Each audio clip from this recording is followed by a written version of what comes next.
Good morning student. कैसे हैं आप सब?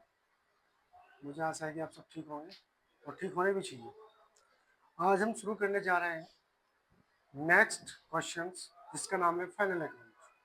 फाइनल अकाउंट में मैंने इससे पहले कई सारे क्वेश्चन आपको करा भी दिए और आज मैं आपको फाइनल अकाउंट में एक ऐसा क्वेश्चन कराने जा रहा हूँ जो पूरे चैप्टर का निचोड़ है। ठीक है, तो इस क्वेश्चन के अंदर आपको सभी एडजस्टमेंट मिलेगी जो आपने अब तक क्वेश्चन के अंदर कर ली है। सारी की सारी एडजस्टमेंट इस क्वेश्चन के अंदर आपको मिल जाएगी, जिससे आपको और क्वेश्चन देखने की आवश्यकता नहीं पड़ेगी। चलिए स्टार्ट करते हैं क्वेश्चन। और आप लोगों का सभी का स्वागत है हमारे अपने YouTube channel the brain bridge में। मैं दीपक कुमार आज आपको फाइनल अकाउंट का क्वेश्चन कराने जा रहा हूँ। चलिए स्टार्ट करते हैं। क्वेश्चन ये रहा, क्वेश्चन आपकी स्क्रीन पे है। आइए स्टार्ट करते हैं। सबसे पहले एडजस्टमेंट, मैंने कहा था सबसे पहले क्वेश्चन को एडजस्टमेंट से ही स्टार्ट किया जाता है, तो एडजस्टमेंट से स्टार्ट करते हैं। पहली एडजस्टमेंट क्वेश्चन के अंदर क्या दी है ये देखिए।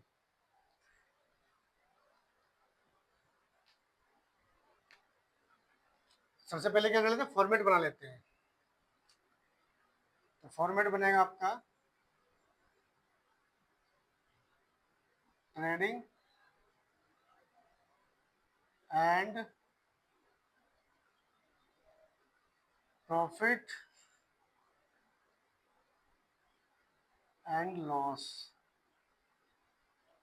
अकाउंट। जिस साल का आप बना रहे हो वो यहाँ पे आ जाएगा, फॉर द ईयर एंडिंग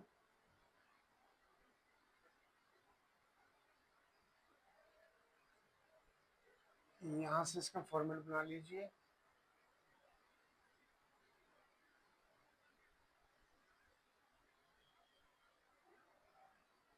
पहला कॉलम अमाउंट,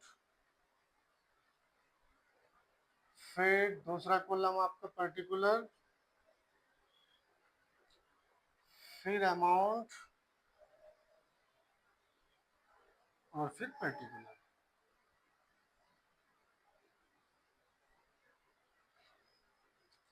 यहाँ से ये लाइन हो गई। अब यहाँ से डालते हैं पर्टिकुलर,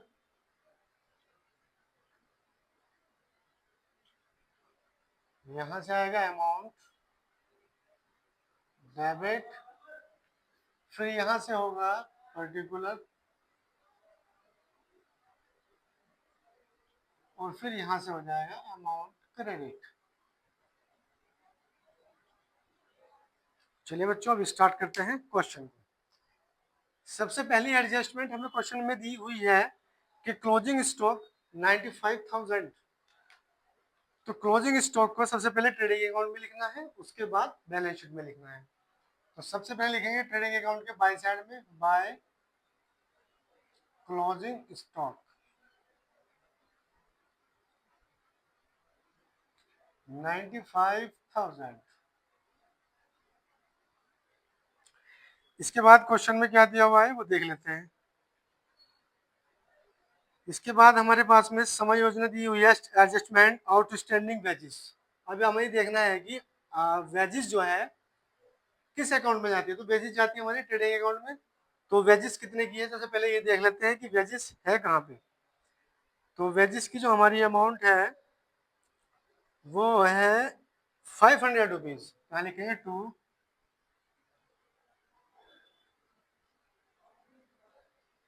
वेजिस।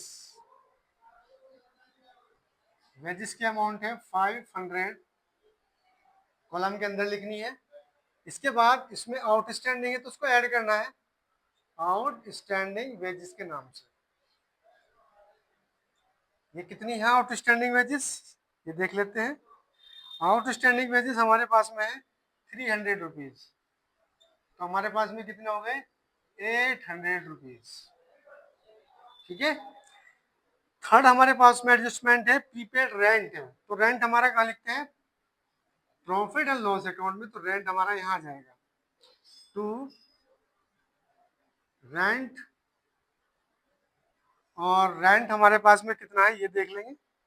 तो रेंट हमारे पास में कितना है, रेंट हमारे पास में है 1500 माइनस प्रीपेड करना है, यानी कि लेस होता है प्रीपेड। प्रीपेड रेंट हो गया और इसकी अमाउंट कितनी हो गई भाई? प्रीपेड रेंट की अमाउंट हमारे पास में 400 रुपीज। तो 400 में से घट जाएगा, माइनस हो जाएगा, तो कितने बचेंगे? 1100। ठीक। थर्ड हमारे फोर्थ हमारे पास में आती है एक्रूड कमीशन। अब हमें देखनी है कमीशन हमारी कहाँ है, तो हम कमीशन देख लेते हैं पहले कहाँ है। स्टार्टिंग से जांच लेते हैं। इसके बाद में हमारे पास में कमीशन रिसीव हो रही है 21। तो यहाँ लिखेंगे बाय में, प्रॉफिट एंड लॉस में जाएगी, कमीशन रिसीव हो रही है तो कमीशन हमारे लिए क्या होगा? इनकम हो गई। तो बाय कमीशन,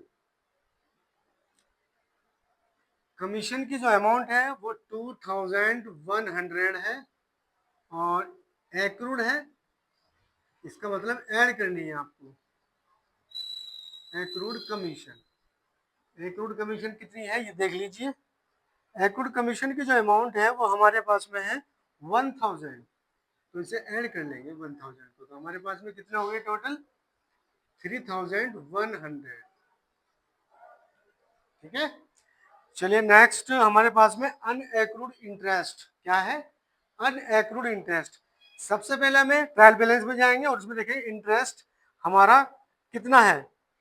तो इंटरेस्ट की जो हमारी अमाउंट है, इंटरेस्ट की जो हमारी अमाउंट है वो है, इंटरेस्ट रिसीव्ड हुआ है 1000 रुपीज।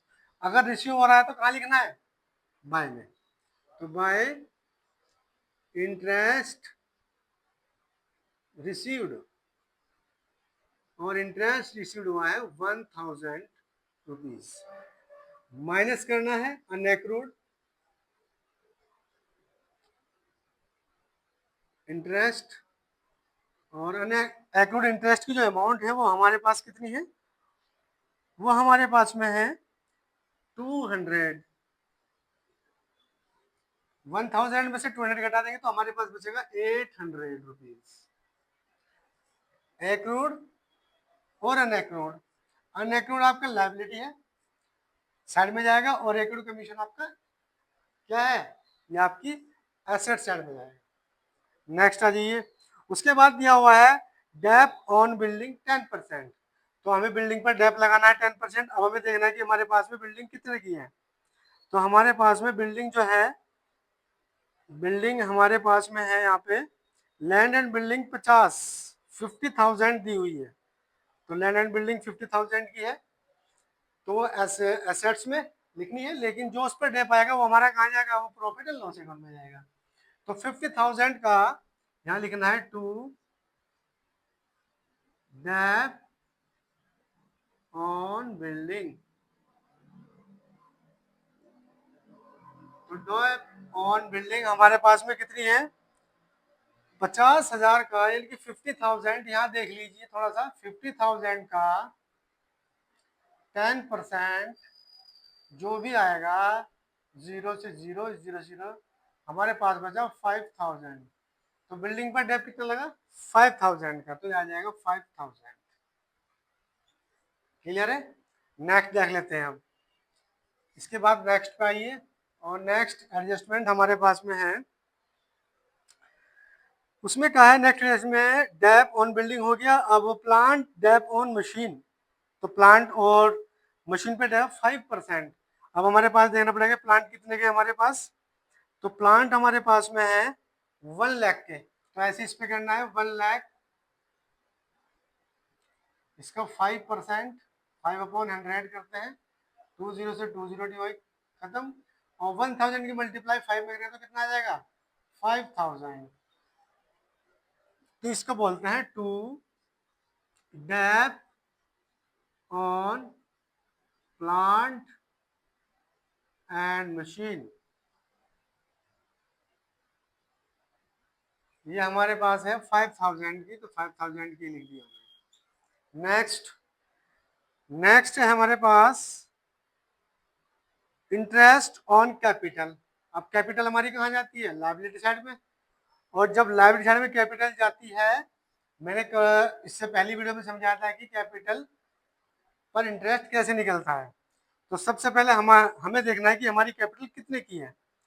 तो कैपिटल की जो वैल्यू है वो है 2 लाख रुपीज। तो 2 लाख रुपीज ये आ गया, और 2 लाख रुपीज का कितना परसेंट दिया हुआ है ये भी देखना है आपको।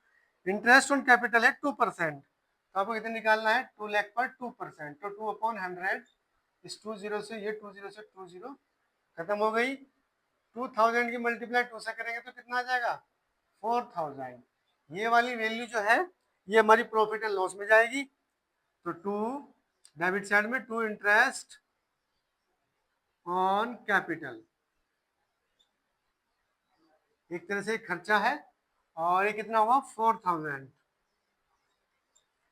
ठीक, बिजनेस के लिए खर्चा है। अब नेक्स्ट देखिए, नेक्स्ट हमारे पास में एडजस्टमेंट है इंटरेस्ट ऑन ड्राइंग। और इंटरेस्ट ऑन ड्राइंग की जो वैल्यू है वो हमारे पास में है 20,000। तो इंटरेस्ट ऑन ड्राइंग की 20,000, तो 20,000 की वैल्यू है। और इंटरेस्ट ऑन ड्राइंग पर हमारा रेट कितना है, 1% है, तो इसका 1% निकाल देंगे। और परसेंटेज निकालने के लिए 1/100 करना पड़ता है। इस 20 से ये 20 डिवाइड हो गई, तो हमारे पास में केवल कितना आया, 200 रुपीज। जो ये इंटरेस्ट ऑन ड्रॉइंग आई है ये आपकी इनकम है बिजनेस की। और जब बिजनेस की जो इनकम होगी वो कहाँ जाएगी, वो P&L यानी कि प्रॉफिट एंड लॉस के बाय साइड में जाएगी, यानी कैसे लिखेंगे, बाय इंटरेस्ट ऑन ड्रॉइंग।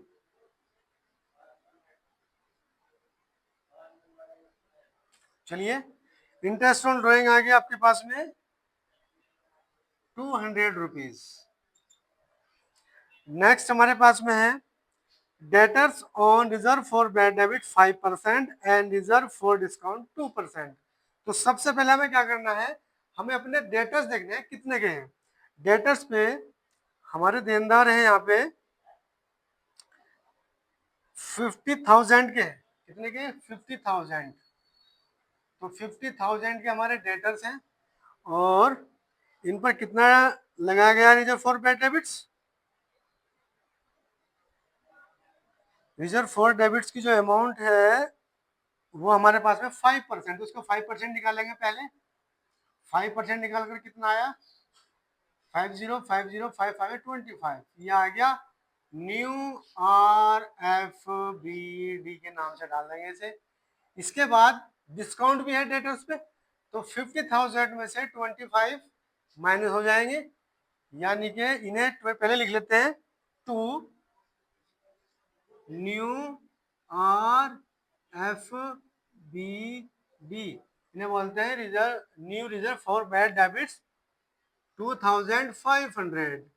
अब मुझे निकालना है डिस्काउंट, तो मुझे डिस्काउंट कैसे निकलेगा, तो मैं क्या करूंगा, सबसे पहले आपको करना क्या है, 50,000 में से 2500 को माइनस करना है, 0, 0, 5, और 9 में से 10 के 7 और 4। अब इस पर निकालना है आपको डिस्काउंट। डिस्काउंट कितना है, डिस्काउंट का अमाउंट है 2%, तो इसका 2% निकालना है आपको, 2/100। 2 से यहाँ पे ये खत्म हो गया, 2 5 जा 10, 2 7 जा 14, और 14 और 1 15, 1 और 2 4 जा 8, और एक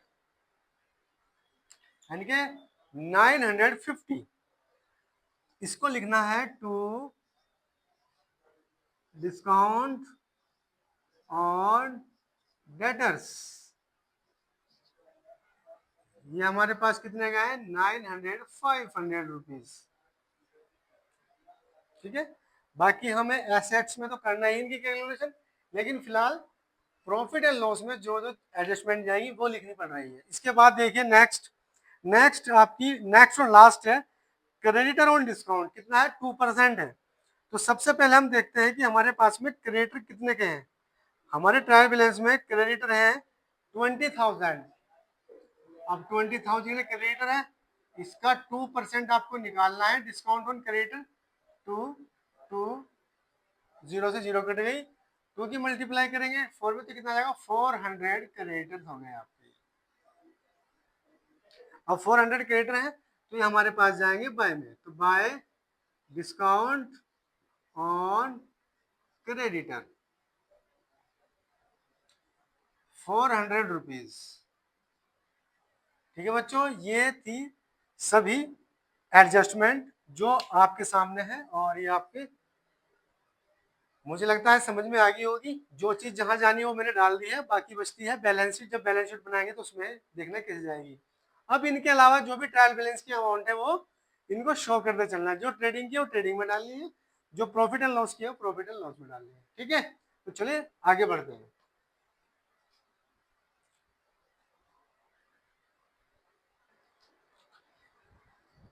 चलिए बच्चे शुरू करते हैं ट्रेडिंग अकाउंट। आइए सबसे पहले क्या है ट्रेडिंग अकाउंट में, ट्रायल बैलेंस में देखिए। ट्रायल बैलेंस में सबसे पहली अमाउंट है ओपनिंग स्टॉक। तो to opening stock debit side में आएगा ट्रेडिंग अकाउंट के, और टू ओपनिंग स्टॉक की जो अमाउंट है वो है 1 लाख। इसके बाद हमारे पास में दी हुई है परचेज। तो टू परचेज, और इसमें से माइनस करनी है परचेज रिटर्न जो क्वेश्चन में दी हुई मिलेगी आपको। परचेज हमारे पास में है 10,000, अमाउंट अंदर लिखनी है, उसमें से माइनस करना है परचेज रिटर्न 2,000। हमारे पास वैल्यू बचकर आएगी 8,000। नेक्स्ट है वेजिस। तो टू वेजिस है, और वेजिस पर हमारे पास एडजस्टमेंट है, और वेजिस पर आउटस्टैंडिंग वेजिस दी हुई है 300। तो वेजिस की वैल्यू है 500, और प्लस आउटस्टैंडिंग है तो जोड़ना पड़ेगा आउटस्टैंडिंग वेजिस के नाम से 300 रुपीज ऐड कर लेंगे, ये आ जाएगा हमारे पास में 800 रुपीज।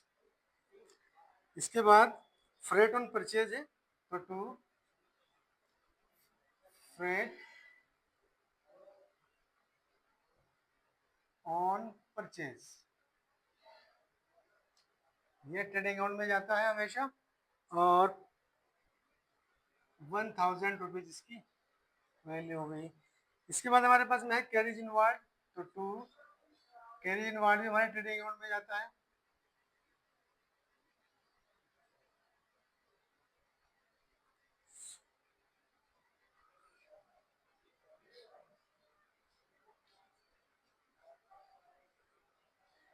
कैरिज इनवार्ड, इसकी जो अमाउंट है 200 रुपीज है। इसके बाद आता है सैलरी, वो इसमें नहीं आता। सेल्स दी हुई वो नहीं आएगा। कोयला गैस एंड वाटर है वो आएगा इसमें। तो कोयला गैस एंड वाटर, उसकी अमाउंट हमारे पास में है 2,000, ये आ गई। सेल्स हमारे पास में है, सबसे पहले सेल्स लिख लो, बाय सेल्स। और सेल्स की जो हमारे पास में अमाउंट है वो है 5 लाख,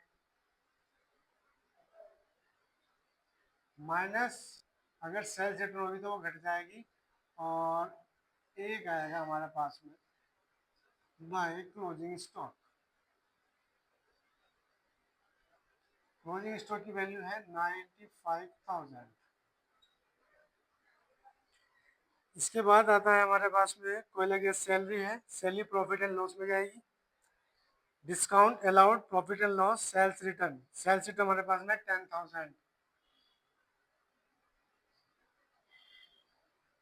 10,000 की सैलरी है, तो 5 लाख में 10,000 घटा देंगे तो हमारे पास आ जाएगा 44,09,000। इसके बाद और फैक्ट्री एक्सपेंसेस है वो भी ही आएगा ट्रेडिंग अकाउंट में। तो फैक्ट्री एक्सपेंसेस, और फैक्ट्री एक्सपेंसेस की अमाउंट हमारे पास में है 2,000। फैक्ट्री इंपोर्ट ड्यूटी है ट्रेडिंग अकाउंट में जाएगी।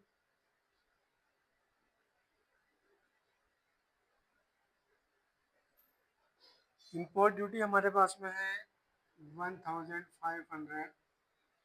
इसके बाद मैन्युफैक्चर एक्सपेंसेस दिया हुआ है वो भी ट्रेडिंग अकाउंट में जाएगा।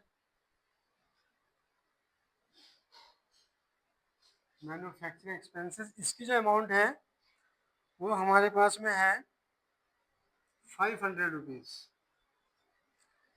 इसके बाद इम्पोर्ट ड्यूटी मैन्युफैक्चर हो गया, ऑक्ट्राई है तो 2,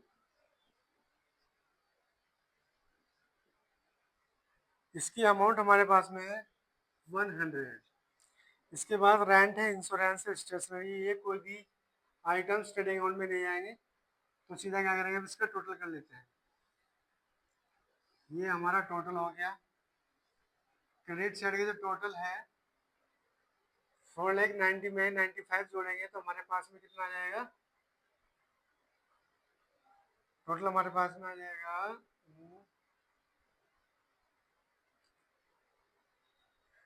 5,85,000। 5,85,000 इसमें से ये टोटल आपको माइनस करना है डेबिट साइड का, तो हमारे पास में निकल कर आएगा 2 ग्रॉस प्रॉफिट। और हमारे पास में ग्रॉस प्रॉफिट कितना है, ग्रॉस प्रॉफिट हमारे पास में है 4,68,900। अब इस ग्रॉस प्रॉफिट को आपको ट्रांसफर करना है प्रॉफिट एंड लॉस अकाउंट में, तो बाय ग्रॉस प्रॉफिट इसकी अमाउंट है 4,68,900। यहाँ से आपका ट्रेडिंग अकाउंट बिल्कुल क्लियर हो चुका है। अब इस आप इसे अपनी नोटबुक में उतार लीजिए। नेक्स्ट करते हैं profit and loss account start.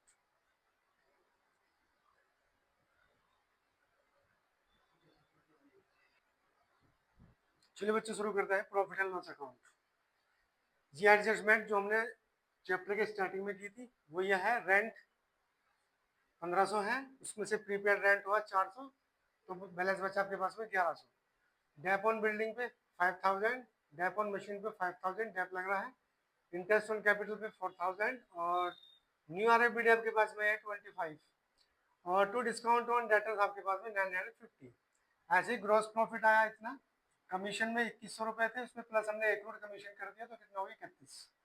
Bye interest 1000 का है, अनएक्रूड इंटरेस्ट 200, 1000 में से 200 घटेंगे तो 800 बचेगा, इंटरेस्ट ऑन ड्राइंग 200 और डिस्काउंट ऑन क्रेडिटर में कितना आया 400। इसके बाद जो प्रॉफिट एंड लॉस अकाउंट में जो भी इनके अलावा आइटम्स बचते हैं वो सारे के सारे जो डेबिट वाले हैं वो डेबिट साइड में लिखने, जो क्रेडिट वाले हैं वो क्रेडिट साइड में लिखने। चलिए स्टार्ट करते हैं। सबसे पहले दिया हुआ है इसमें हमारे पास में सैलरी। सैलरी रेंट दिया हुआ है तो रेंट तो हमारा हो गया। इसके बाद आते हैं इंश्योरेंस, तो 2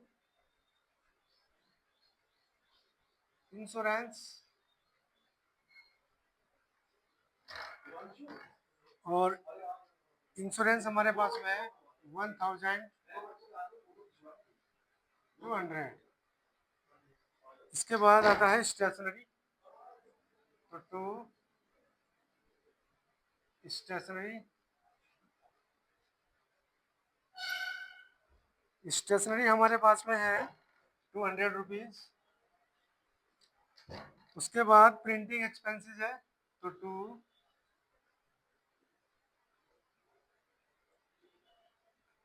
printing stationery.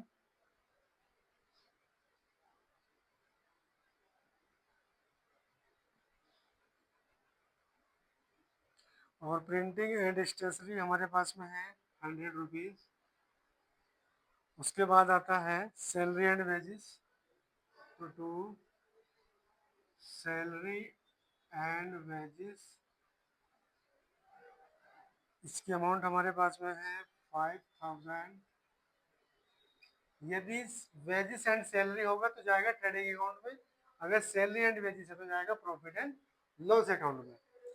Next rent and tax है तो 2 रेंट एंड टैक्स।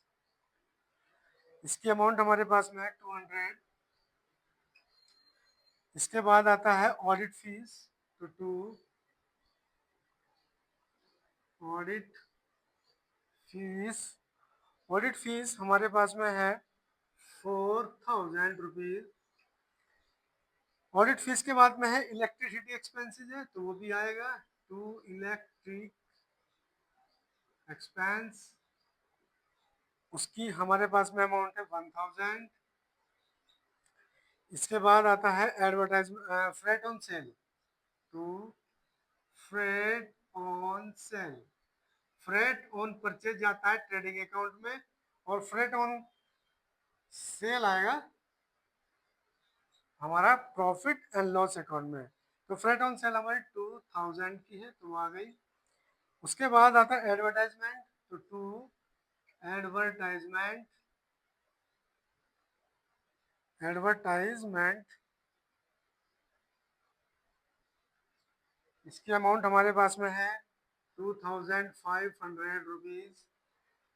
उसके बाद बैड डेबिट्स है, टू बैड डेबिट्स, ये मैंने आपको समझाया हुआ है सारा कि बैड डेबिट्स होता क्या है, प्रॉफिट एंड लॉस में जाता क्यों है, सबके बारे में बताया हुआ है।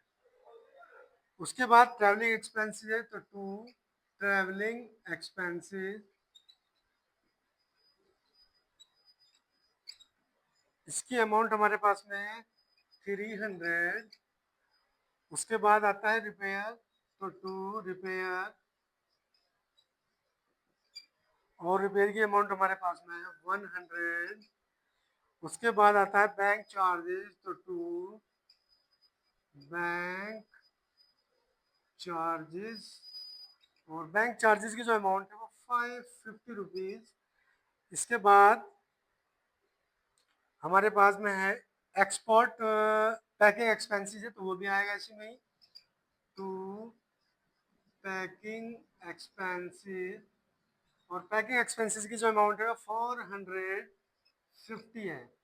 बच्चों ध्यान रखना ये सारे जितने भी आपके एक्सपेंस हो रहे हैं ये सारे इनडायरेक्ट एक्सपेंसेस हैं जो कि प्रॉफिट एंड लॉस में जा रहे हैं। फिर उसके बाद में एक्सपोर्ट ड्यूटी है तो to export duty debit side में ही है और इसकी जो अमाउंट हमारे पास में है वो ₹400 है। इसके बाद आता है to office expense, commission receive हुआ तो बाय कमीशन रिसीव, अभी आपकी कमीशन रिसीव तो आपकी इनकम हो गई, और इनकम कहाँ जाती है, प्रॉफिट एंड लॉस के क्रेडिट साइड में। और कमीशन कमीशन कमीशन के बारे में हमने कर दिया पहले, एडजस्टमेंट हो चुकी है, इसको नहीं लिखेंगे दोबारा।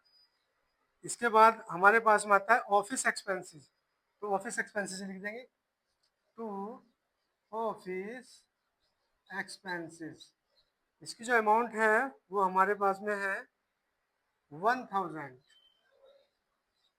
इसे उतारिए बच्चों, फिर आगे करते हैं जरा।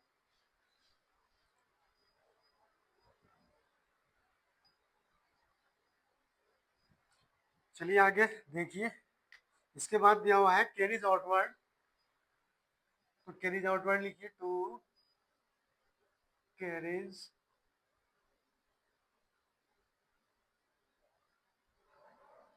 आउटवर्ड, उसकी अमाउंट कितनी है हमारे पास में, कैरीज आउटवर्ड क्या है 500। और सर लास्ट में हमारे पास में टू डोनेशन, तो टू डोनेशन, और डोनेशन की जो हमारी अमाउंट है वह है ₹200। इसके बाद bye discount on credit side में आ जाइए। क्रेडिट साइड में क्या क्या आएगा हमारे पास, क्रेडिट साइड में आ गया ये तो जो एडजस्टमेंट थी वो सब आ गई। अब उसके अलावा हमारे पास में क्या आ गया, बाय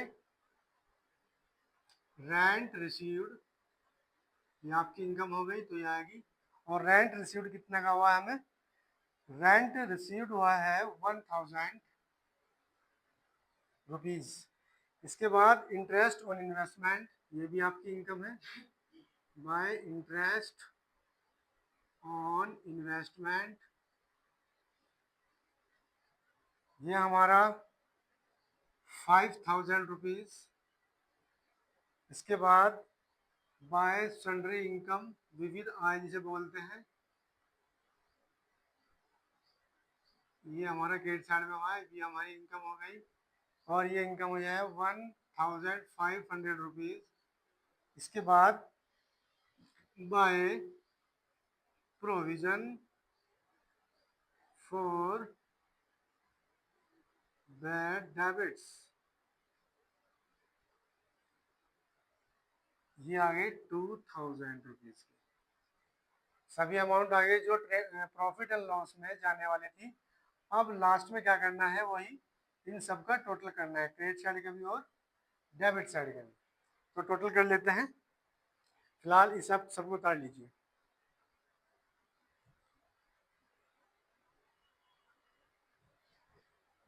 चलिए ये टोटल कर लेते हैं। तो टोटल क्रेडिट साइड का हमारे पास में आएगा,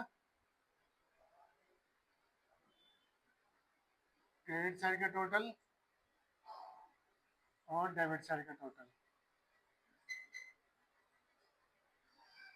तो टोटल हमारे पास में आया है 4,82,000 क्रेडिट साइड का 900। ये टोटल ज़्यादा है तो दोनों साइड लिखना पड़ेगा, 4,82,900। अब हमारे पास में हमें निकालना है नेट प्रॉफिट। तो डेबिट साइड की जितनी भी अमाउंट थी वो सबको इस वाली वैल्यू से लेस कर देंगे। तो यहाँ हमारे पास निकल के आएगा टू नेट प्रॉफिट।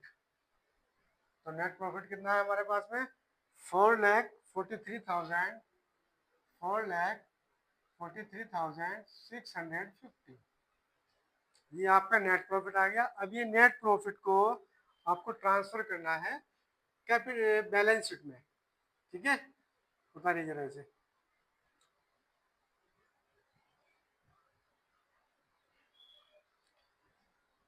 चलिए बच्चे स्टार्ट करते हैं बैलेंस शीट। हमारे पास में एसेट साइड और लायबिलिटी साइड है।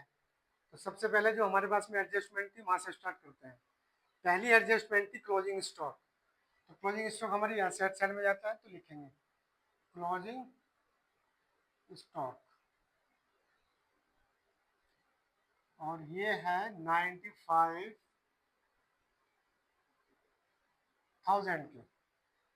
नेक्स्ट आउटस्टैंडिंग वेजेस था, तो सीधी सी बात है लायबिलिटी साइड में लिखेंगे आउटस्टैंडिंग वेजेस के नाम से। इसकी हमारे पास में जो वैल्यू थी वो थी 300 रुपीज। इसके बाद है प्रीपेड रेंट था, तो हमारी एसेट्स तो यहाँ लिखेंगे prepaid rent. Prepaid rent assets में आ जाएगा। इसकी जो अमाउंट है वो 400 रुपीज है। उसके बाद था एक्रूड कमीशन था, तो एक्रूड कमीशन एसेट्स में आएगा, और उसकी जो एक्रूड कमीशन की जो अमाउंट थी वो 1000। अनएक्रूड इंटरेस्ट था, तो लाइबिलिटी में आ जाएगा अनएक्रूड इंटरेस्ट के नाम से। इसकी जो अमाउंट है वो 200 रुपीज है। इसके बाद है डेप ऑन बिल्डिंग। अब बिल्डिंग हमारी यहाँ है, बिल्डिंग हमारी फिक्स एसेट्स है, तो बिल्डिंग की जो अमाउंट है वो हमारे पास में कितनी है, बिल्डिंग की जो अमाउंट है वो 50,000 है, और 50,000 में माइनस डेप लगाना है। माइनस डेप कितना परसेंट डेप है, 10%। तो कितना आ जाएगा 5,000 का, तो इसे लेस कर देंगे, हमारे पास बचेंगे 45,000 रुपीज। सेकंड, उसके बाद दिया है प्लांट एंड मशीन पर। तो प्लांट एंड मशीन की जो वैल्यू है वो 1 लाख है, और 1 लाख का 10% आएगा 5%। 1 लाख का माइनस डेप करेंगे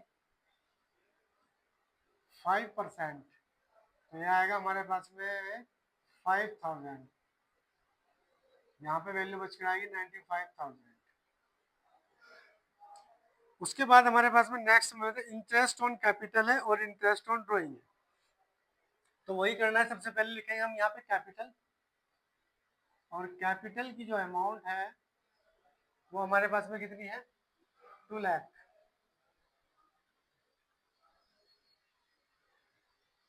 2 लाख कैपिटल है। इंटरेस्ट ऑन कैपिटल इसमें ऐड करना है,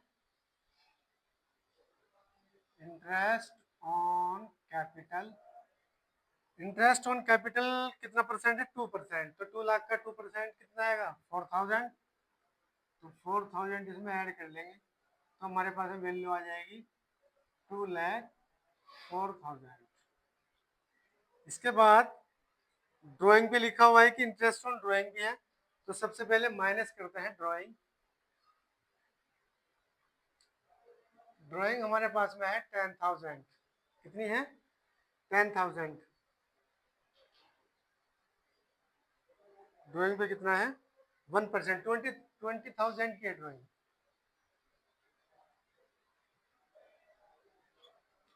ड्राइंग में ऐड होता है जो इस पर इंटरेस्ट लगता है, इंटरेस्ट ऑन ड्राइंग,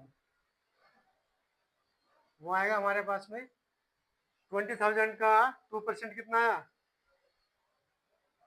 1%। 1% तो आएगा 1%, 200 रुपीज। अब 2,04,000 में 20 और 200 घटेंगे तो कितने बचेंगे? 183। 183 800। इसमें प्लस करना है आपको नेट प्रॉफिट, और नेट प्रॉफिट हमारे पास कितना आया था? 4,43 और 650। इन सबको ऐड करना है। 183 में 4,43,600 को ऐड करना है। हमारे पास आ जाएगा टोटल 6,27,450। ये टोटल आ गया। इसके बाद अब हमारा नेक्स्ट है debtors reserve for bad debits. तो देनदार देखना है डेटर्स हमारे पास कितने के हैं। डेटर्स हमारे पास में है यहाँ पे 50,000 के। माइनस निकालना है न्यू RFBD, वो है 5%, तो आ जाएगा 2,500।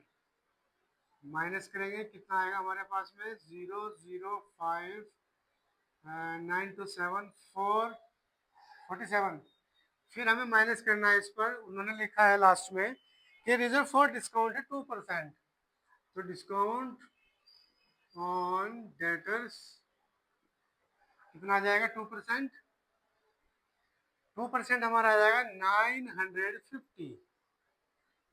तो टोटल इसमें से लेस करने के बाद कितना बचा? 46,550।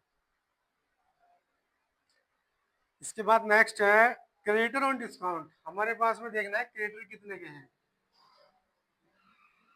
तो क्रेडिटर्स हमारे पास, क्रेडिटर्स में आ जाइए, ट्रायल बैलेंस में चेक करिए क्रेडिटर्स कितने के हैं। और ट्रायल बैलेंस में क्रेडिटर की जो अमाउंट है वो है 20,000। कितना है? 20,000। डिस्काउंट है तो माइनस कर देंगे डिस्काउंट ऑन क्रेडिटर। परसेंटेज कितना है? परसेंटेज हमारा क्रेडिटर का है 2%। 400 रुपीज आएगा। इसमें से लेस करेंगे 19,600 आएगा। इसके बाद कैपिटल हो गई, ड्राइंग होगी, रिजर्व बचे हैं तो रिजर्व लिख लीजिए। रिजर्व कितने के हैं? रिजर्व की जो वैल्यू है वो रिजर्व की वैल्यू है 20,000।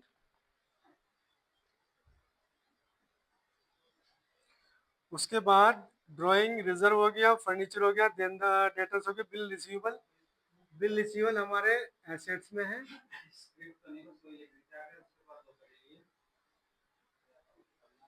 बिल रिसीवेबल हमारे पास में आया है 1,500। कैश, कैश की जो अमाउंट आई है वो 3,000 है। इसके बाद लोन है, लोन यहाँ पे आएगा लायबिलिटी साइड में, और लोन की अमाउंट है 10,000। नेक्स्ट क्रेडिटर वो हमने खरीद दिया, बिल पेबल है तो वो लायबिलिटी में जाएगा। और बिल पेबल की जो अमाउंट है वो 2000। इसके बाद बैंक ओवरड्राफ्ट, वो भी लायबिलिटी के पार्ट है। बैंक ओवरड्राफ्ट, और बैंक ओवरड्राफ्ट की जो अमाउंट है 4000। इसके बाद प्रोविजन फॉर बैड डेबिट्स वो हमने कर ही दिया, ये सब हो गया। इसके बाद गुडविल है, गुडविल बची हुई है तो गुडविल लिख लेते हैं। गुडविल, गुडविल की जो अमाउंट हमारे पास में है वो 1,50,000, 50,000 है। लैंड एंड बिल्डिंग हो गया, डेप्रिसिएशन हो गया, उस पर प्लांट मशीन पे भी हो गया। मोटर कार रह गई, तो मोटर कार, मोटर कार की जो अमाउंट हमारे पास में है 1 लाख, मोटर कार की amount I 1 lakh. Plant machinery हो गई। Long term investment, long term investment हमारे पास में कितने का है? लॉन्ग टर्म इन्वेस्टमेंट की जो वैल्यू है वो 65,900 है। और बैंक लास्ट में बचता है बैंक, और बैंक की जो अमाउंट हमारे पास में है बी आर हो गया 1500, और बैंक की जो हमारे पास में अमाउंट है वो बचती है 80,000। ठीक है, अब मुझे नहीं लगता इसमें कोई अमाउंट बची हो बैलेंस शीट वाली। कैपिटल भी हो गया, इंटरेस्ट ऑन कैपिटल भी हो गया, ड्राइंग भी हो गया, interest on drawing, net profit हो गया, अमाउंट आ गई, ordinary basis, unaccrued, credit on debtor, CB हो गया, रिजर्व, लोन, बैंक, ये सब हो गया। क्लोजिंग स्टॉक भी आ गया, बिल्डिंग पे डेप लग गया, प्लांट पे डेप लग गया, प्रीपेड रेंट आ गया, देनदार का हो गया, डिस्काउंट ऑन डेटर्स भी हो गया, बिल रिसीवेबल भी हो गया, सब अमाउंट हो गया। अब हमें क्या करना है, बस हमें इसका टोटल को मैच करना है। तो दोनों साइड का जो टोटल है मैच करना है आपको। टोटल करिए दोनों साइड का। अब दोनों साइड का टोटल आएगा, वो आएगा 6,83,350। ऐसे ही 6,83,350। तो यहाँ से आपकी बैलेंस शीट हुई कंप्लीट। इसे उतार लीजिए। ये पूरा फाइनल अकाउंट का जो अब तक हमने क्वेश्चन किए हैं, सभी एडजस्टमेंट जो थी वो सब की सब इसमें आ चुकी है। इस क्वेश्चन को अपनी नोटबुक में उतार लीजिए। मिलते हैं नेक्स्ट क्वेश्चन के साथ, एक नए टॉपिक के साथ। ठीक है बच्चों।